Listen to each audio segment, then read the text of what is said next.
hoje é sexta-feira, dia 20 de agosto. Você vai ver nessa edição.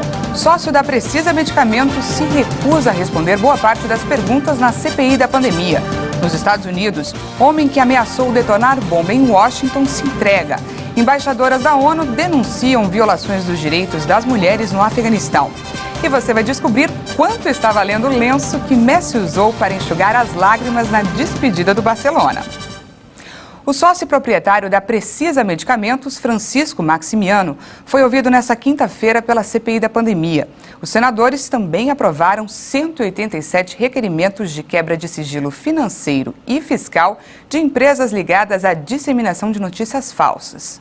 O sócio proprietário da Precisa Medicamentos, Francisco Maximiano, foi ouvido pela CPI da pandemia nesta quinta-feira. Munido de um habeas corpus, ele se recusou a responder boa parte das perguntas feitas pelo relator, o que causou irritação aos senadores. O vice-presidente da CPI da pandemia, senador Randolfo Rodrigues, pediu a suspensão da reunião, mas foi alertado por outros senadores que a decisão do ministro Luiz Fux concede ao presidente da CPI a subjetividade para decidir o que deve ou não ser respondido pelo depoente. Francisco Maximiano admitiu que conhece Ricardo Barros, líder do governo na Câmara. Reconheceu que a Precisa Medicamentos foi beneficiada por uma emenda proposta pelo deputado na medida que autorizou o uso emergencial de vacinas liberadas por agências sanitárias internacionais, mas disse não ter tido nenhuma conversa sobre o assunto com o deputado. Sobre a negociação da vacina indiana Covaxin, disse que o valor foi determinado pela Bharat Biotech, que tem política internacional de preços.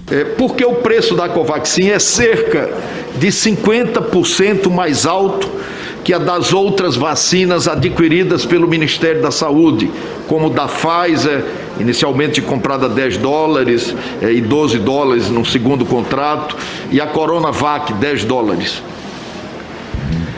Senador, quem determina o preço de venda da vacina não é a Precisa, e sim o seu fabricante, a Bharat Biotech, que tem uma política internacional de preços, e nós conseguimos que ela fosse praticada no seu piso para o governo brasileiro, com frete, os seguros e todas as despesas incluídas. Afirmou ainda que o contrato que a Precisa Medicamentos tem com o Ministério da Saúde é referente a preservativos femininos. O direito ao silêncio é um direito assegurado de que a CPI garantirá ao depoente, naqueles fatos que claramente possam lhe autoincriminar.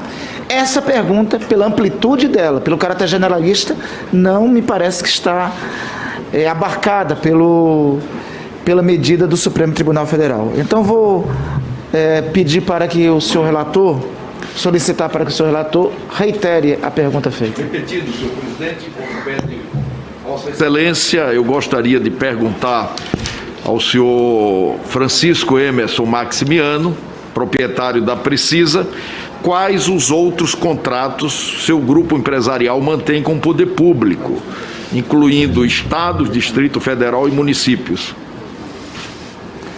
Senhor relator, nós temos em vigor mais um contrato com o Ministério da Saúde. Em vigor mais um contrato. Qual o objeto desse contrato, por favor? O fornecimento de preservativos femininos. Fornecimento de preservativos femininos. Vossa Senhoria confirma que adquiriu empresas que aparentam ser de fachadas de Sueli Ferretti? Excelência, eu vou exercer o direito ao silêncio. Além de ouvir Francisco Maximiano, os senadores da CPI da pandemia aprovaram 187 requerimentos de quebra de sigilo fiscal e financeiro propostos pelo senador Renan Calheiros, relator da Comissão Parlamentar de Inquérito. Entre os pedidos estão informações de pessoas ligadas ao dono da Precisa Medicamentos e de empresas que, segundo Calheiros, são propagadoras de fake news. As informações devem ser compartilhadas pelo Conselho de Controle de Atividades Financeiras, o COAF. Os senadores também pediram ao STF que o presidente do tribunal, ministro Luiz Fux, compartilhe informações sobre os processos onde Ricardo Barros aparece como réu. O presidente da CPI, senador Omar Aziz, anunciou a agenda da CPI para a semana que vem. O ex-secretário de Saúde do Distrito Federal, Francisco Araújo, alvo de operações do Ministério Público, será ouvido na quinta-feira. Quero comunicar aos senhores senadores e senhoras senadoras que na terça-feira que vem, o senhor Emanuel Catori, da Belk Farmacêutica, estará aqui. Quarta-feira, Roberto Pereira Ramos Júnior, presidente da Feedbank. E na quinta-feira, Francisco Araújo, ex-secretário de Saúde do Distrito Federal. A vacina da Pfizer perde a eficácia mais rápido que a da AstraZeneca contra a variante Delta.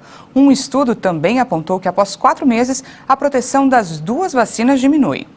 A vacina dos laboratórios Pfizer-BioNTech se mostrou mais eficaz na luta contra os casos relacionados à variante Delta do que a desenvolvida pela Oxford AstraZeneca. Mas essa eficácia desaparece mais rapidamente. Entre dezembro de 2020 e agosto de 2021, os cientistas da Universidade de Oxford examinaram amostras de quase 700 mil pessoas. A análise permitiu estabelecer que as pessoas que receberam as 2 doses da AstraZeneca estão protegidas contra a variante Delta do coronavírus em 67% um mês depois, 65% 2 meses depois e 61% 3 meses depois. Já uma pessoa que recebeu a 2ª dose da Pfizer, após um mês, estava 90% mais protegida contra a variante Delta do que uma pessoa não vacinada. O percentual caiu para 85% 2 meses depois e para 78% 3 meses depois. E após 4 ou 5 meses, o nível de proteção oferecido pelas duas vacinas é similar, segundo o estudo que ainda não passou por uma revisão. Para os pesquisadores, estes dados representam um retrocesso da eficácia da vacina da Pfizer. Já para o imunizante da AstraZeneca, as diferenças entre um mês e outro são mínimas. Isso significa que pode não existir nenhuma mudança em relação à proteção. Apesar da leve queda do nível de proteção, a eficácia global das duas vacinas continua sendo muito elevada. Já um estudo feito por uma empresa do setor de saúde em Israel apontou que a 3ª dose da vacina da Pfizer tem eficácia de 86% em pessoas com mais de 60 anos. Foram 37 casos em 150 mil pessoas que receberam a dose de reforço. Desde julho, Israel aplica essa dose extra nos idosos. O governo brasileiro anunciou que vai enviar uma missão humanitária com equipamentos e insumos para ajudar na emergência causada pelo terremoto que devastou o sudoeste do Haiti e deixou mais de 2.000 mortos. A decisão do governo, tomada em coordenação com vários ministérios, prevê o envio de uma missão humanitária em resposta emergencial à tragédia causada pelo terremoto em 14 de agosto. Não foi especificado quantos efetivos farão parte do contingente. Uma equipe de especialistas e peritos em busca e resgate em estruturas urbanas colapsadas, além de kits de medicamentos doados pelo Ministério da Saúde, deve partir para Porto Príncipe na próxima semana, em uma aeronave da Força Aérea Brasileira. O Brasil liderou a missão das Nações Unidas para a estabilização no Haiti entre 2004 e 2017 para apoiar as forças policiais do país na missão de manter a ordem. As operações de resgate continuam de acordo com a Defesa Civil haitiana, que reportou na noite de ontem um balanço de 2.189 mortos, 332 desaparecidos e mais de 12.000 feridos no terremoto.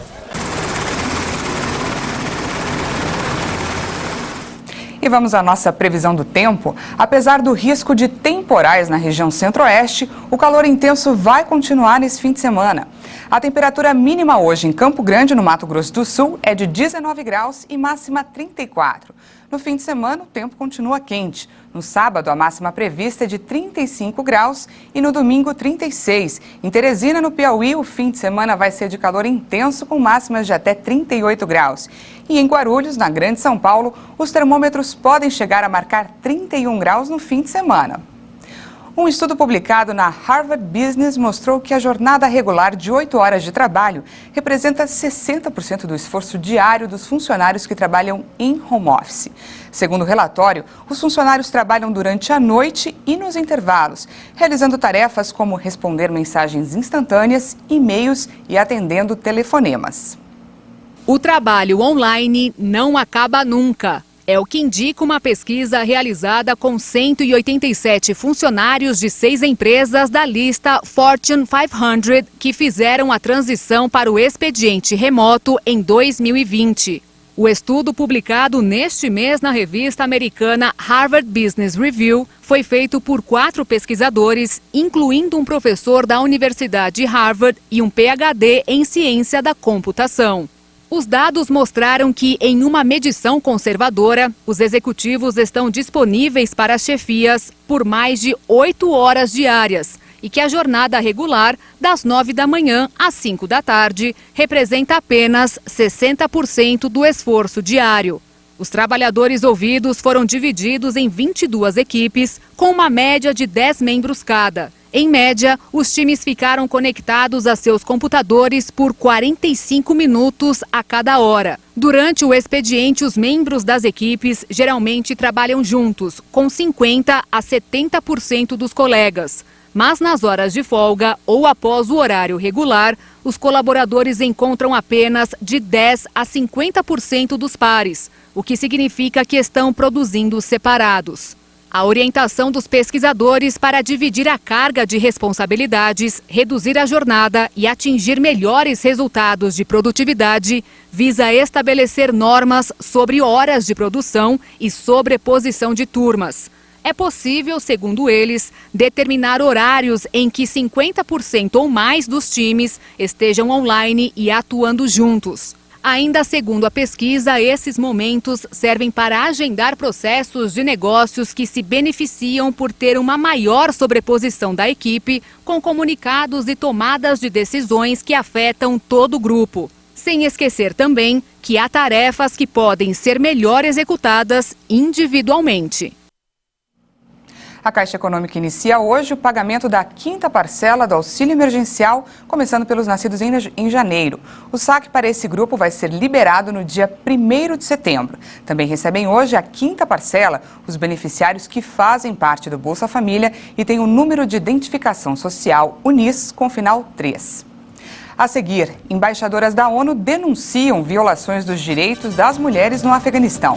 E você vai descobrir o valor do lenço usado por Messi para enxugar as lágrimas na despedida do Barcelona. Nós voltamos já!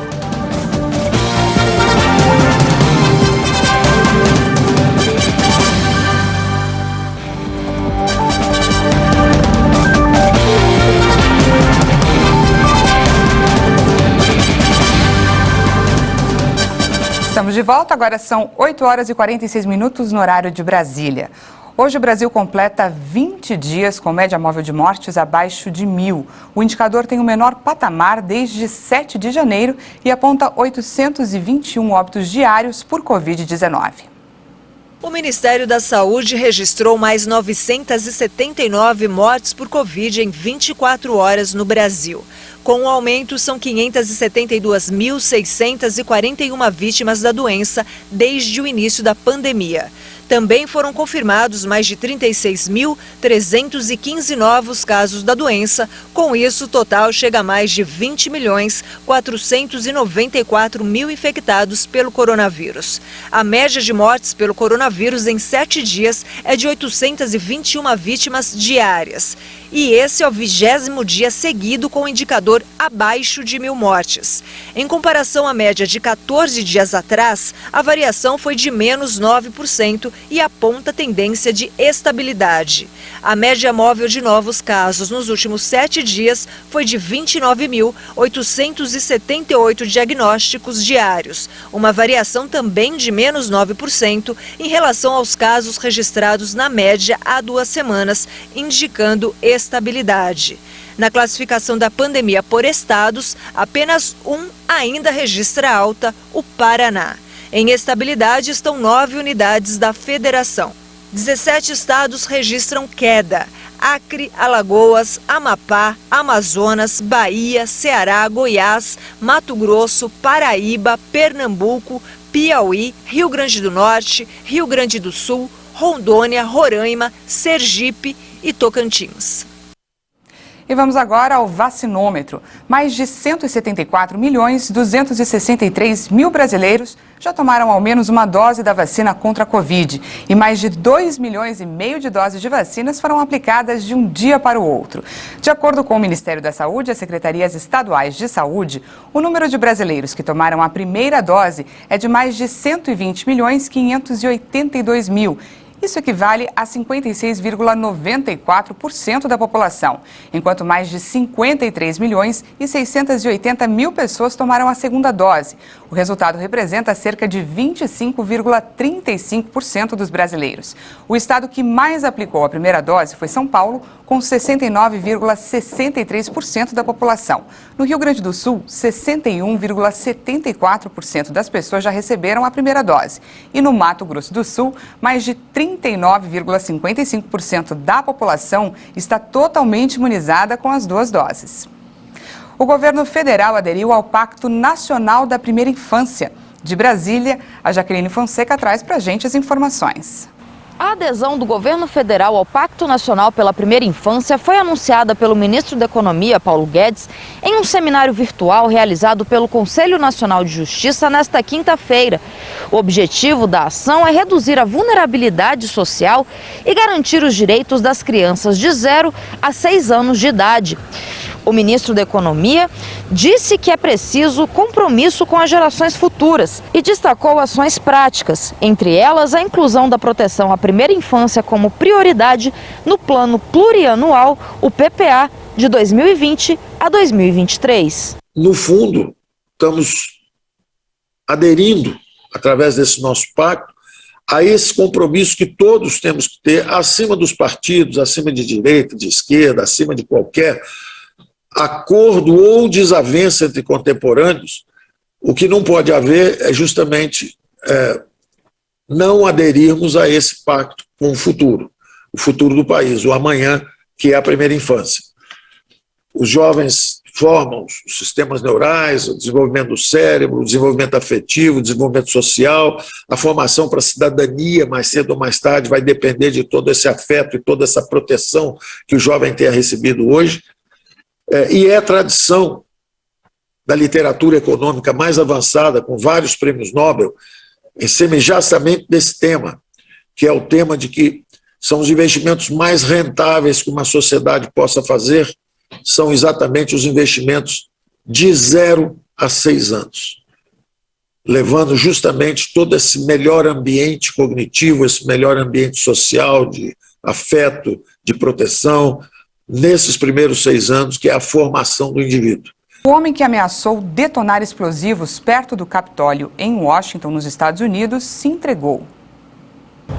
Dia de tensão na capital americana. O suspeito estava em um veículo parado em frente à biblioteca do Congresso.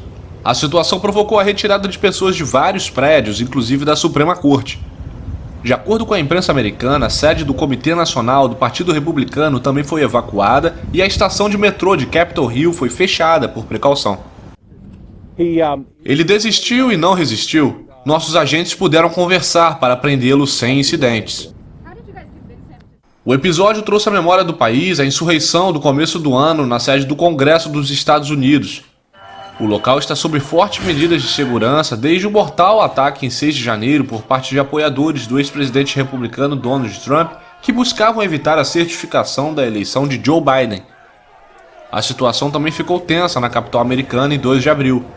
À época, um policial foi morto e outro ficou ferido enquanto o jovem lançou o seu carro contra um posto de controle que protege a entrada do Congresso. O agressor foi morto em seguida.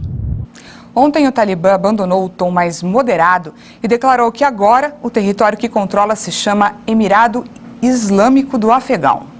A declaração foi anunciada em uma postagem nas redes sociais do porta-voz do Talibã, Zabiullah Mujahid, o mesmo que na terça-feira concedeu uma entrevista coletiva na qual afirmou que o grupo teria atitudes mais moderadas.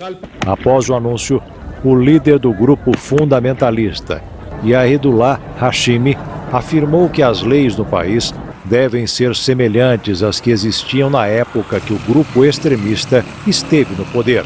Ele afirmou que não há possibilidade do país adotar a democracia como sistema para escolher os líderes. O Afeganistão provavelmente será governado por um conselho que vai observar a Sharia, a lei islâmica. O nome escolhido pelo Talibã é o mesmo adotado no país quando o grupo extremista assumiu o poder pela primeira vez em 1996. A denominação atual carrega todo um trauma causado pelo grupo no final do século passado de retrocesso e violência, o que vai contra os argumentos apresentados durante esta semana. Embaixadoras das Nações Unidas denunciaram violações dos direitos das mulheres no Afeganistão e destacaram que estão preocupadas com a segurança das cidadãs no país. Embaixadoras da ONU informaram que há relatos de ataques aos direitos das mulheres e meninas no Afeganistão. Elas pediram que o Conselho de Segurança da organização se una e expresse rejeição a esses ataques.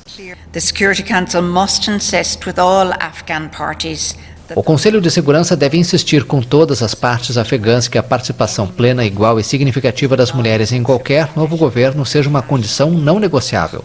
Todos nós ouvimos as supostas garantias do Talibã de que os direitos das mulheres e das meninas serão respeitados. O que ouvimos das mulheres no local não confirma isso. As embaixadoras também disseram que estão preocupadas com a segurança das mulheres. Os insurgentes são conhecidos por fazerem uma interpretação rígida da lei islâmica. Quando governaram o Afeganistão entre 1996 e 2001, as mulheres não podiam sair sem a companhia de um homem e eram obrigadas a usar a burca. E falando de futebol pela Copa Libertadores da América, o Fluminense foi até o Equador para enfrentar o Barcelona de Guayaquil. A partida terminou empatada em 1-1 e, com o resultado, o Fluminense foi eliminado da competição pelo critério do gol fora de casa. Agora, os equatorianos enfrentarão o Flamengo na semifinal. Do outro lado da chave, Palmeiras e Atlético Mineiro disputam uma vaga na semifinal. Pela Copa Sul-Americana, jogando em Curitiba, o Atlético Paranaense venceu a LDU de Quito por 4-2. Com o resultado, o clube brasileiro avança para a semifinal da competição e enfrentará o Peñarol do Uruguai por uma vaga na decisão. No outro jogo da noite, o Santos foi até o Paraguai e foi derrotado pelo Libertad por 1-0. Com a derrota, o Peixe está eliminado da competição e o Libertad será o adversário do Red Bull Bragantino na semifinal da Sul-Americana. E essa edição fica por aqui. Muito obrigada pela sua companhia. Já já tem mais informações com a Patrícia Velenic. Eu volto à 1 da tarde e te espero. Até mais.